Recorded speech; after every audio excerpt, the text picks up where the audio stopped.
Hi යාළුවනේ සුබ දවසක් ඔයාලට කොහොමද? ඉඳින් ඉන්නව නේද? මගේ අද ගමනාන්තය වෙන්නේ ත්‍රිකුණාමලයේ වරායේ ඉඳන් කෝණේශ්වරම් දක්වා. ඒ යන අතරතුර මම පසු කරනවා Elephant Point, Elephant Island, Chapel Point, Chapel Island, Chapel Rock. ඔය ඉදිරියෙන් පේන්නේ ස්වාමි කන්ද. දන්නවද? ඔය කන්ද මුදුනේ තමයි තිරුකෝණේශ්වරම් කෝවිල පිහිටලා තියෙන්නේ. කෝණේශ්වරම් දේවාලය. මෙය ලෝපුරා ප්‍රකට ශිව දේවාලයක්. ඔය දැන් ඔය මේ බෝට්ටුව හැරුණේ ඔය පැත්තට ටච්පේ කියලා කියන්නේ. තවත් ටච්පේට අමතරව ලන්දේසි බේ කියලා කියනවා. ඔය බෝට්ටුවකින් යන්නේ විදේශීය සංචාරකින් පිරිසක්.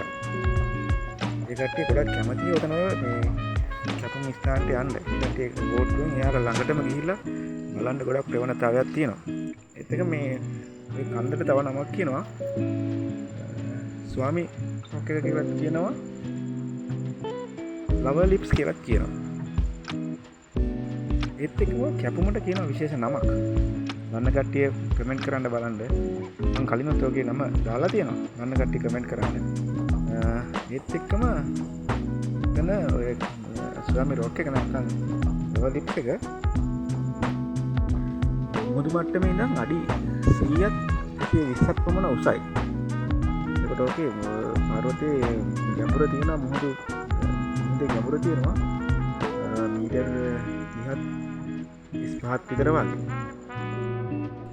මම දැකලා තියෙනවා ගොඩක් විදේශීය සංචාරකයන් මෙම ස්ථානට ගොඩක් කැලුම් කරනවා. මේ කට්ටිය මේ මෙතන කැපුමට නැත්නම් ඔයගොල්ලෝ කියන්නේ රාවණා කට් කියලා නැත්නම් රාවණා කැපුම කියලා.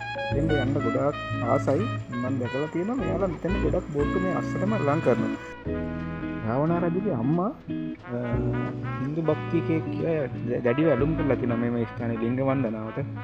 අම්මා රෝගාතුර වුණාට පස්සේ අම්මට එන්න බැරි නිසා රාවණ රජු එයාගේ මහා බල සම්පන්න කඩුවෙන් මේ කපාන මේ කොටස අරන් යන්න හදලා තියෙනවා කියලා තමයි සඳහන් වෙන්නේ. ඒකට ශිව දෙවියන් විරුද්ධ වෙලා තියෙනවා කියලා හිතනවා. මේ කැපුම් පාර කියලා තමයි කියන්නේ ශිව දෙවියන් කඩුවේ පහර කියලා තමයි මේ කියන්නේ. වෙනත් ප්‍රවදවල එහෙම තමයි සඳහන් වෙන්නේ. ඒක තමයි ඒකට රාවණා කට් එක කියලා කියන්නේ. නැත්නම් රාවණා කැපුම කියන සිංහලෙන්. මම මෙතන බෝට් එක ගොඩක්ම ලං කරා. මේක ගොඩක්ම මේ කැපුමට ළඟට මෙන්න පුළුවන්. ඒ කියන්නේ මේක මේ සමීකරම යටට තියෙන්නේ ඉදිරියට නෙරා ගිහින් නැහැ කෙලින්ම තමයි රිදුවම තමයි තිනවල පෙන්නේ. මේ ඩිංගි බෝට් උනත් රාවණා කට් එක ගාවම ලං කරනවා. ඒ කට්ටිය කැමති ගොඩක් එතන ළඟට පේනව නේද? ඔයාලා බෝට් එක ලං කරනවා. මම මේකලා මේ ගමන පැත්තෙන් බැක් බේකට ඇතුළුනා. මේ තියෙන කැමරාවෙන් දකුණු පැත්ත තමයි. මේ පැත්තෙත් සාමාන්‍ය සංචාරක ගොඩක් හැදෙනවා. ඒත් අර කටයුතු කරන්න පුළුවන් ඒ කට්ටිය හරි අසන්න මේකට තේරුම් ගන්න. තවත් ඩොට් ටිකක් තිබුණා. විදේශික සංචාරක කොහොමද කැමති මේ වගේ ස්ථනවල ඔයාලගේ විදහාස වේ විඳින්න. හොඳයි. දැන් මෙතන සංචාරය ඉවර කරලා අපි පිටත් වෙන්න කියලා හදන්නේ. තවත් බලන්න දේවල් ගොඩාක් තියෙනවා. මොකද අපිට පිටත් වෙන්න සිදු වෙනවා. මේ අවස්ථාවේදී මොහොත ලොකුවට සර නැහැ. අපේ ගමන අපිට යන්න පුළුවන්. ඒ අතරතුරේ මට හම්බුණා විශේෂ කට්ටියක්.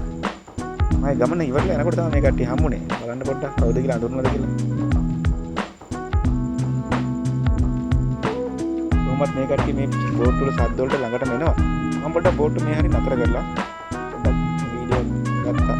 ඒක පොඩ්ඩක් මම ස්පීඩ් එක අඩු කරා. මෙයාලා බෝට් ළඟටම එනවා මේ අවස්ථාවට. හරි සුන්දර දසුණක්.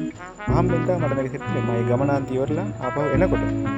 ඒ අතර මදු තුනක් එනකොට සාමාන්‍ය මූඩේ පොඩ්ඩක් සැර වුණා.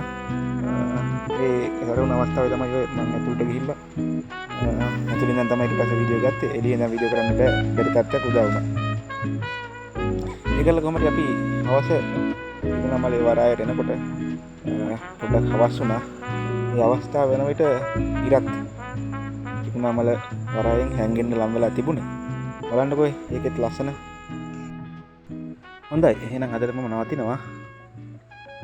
මම ගෙනාව වීඩියෝ ලස්සනයි කියලා හිතෙනවා නම් මගේ channel එක subscribe කරන්න, like කරන්න, comment කරන්න. ස්තුතියි.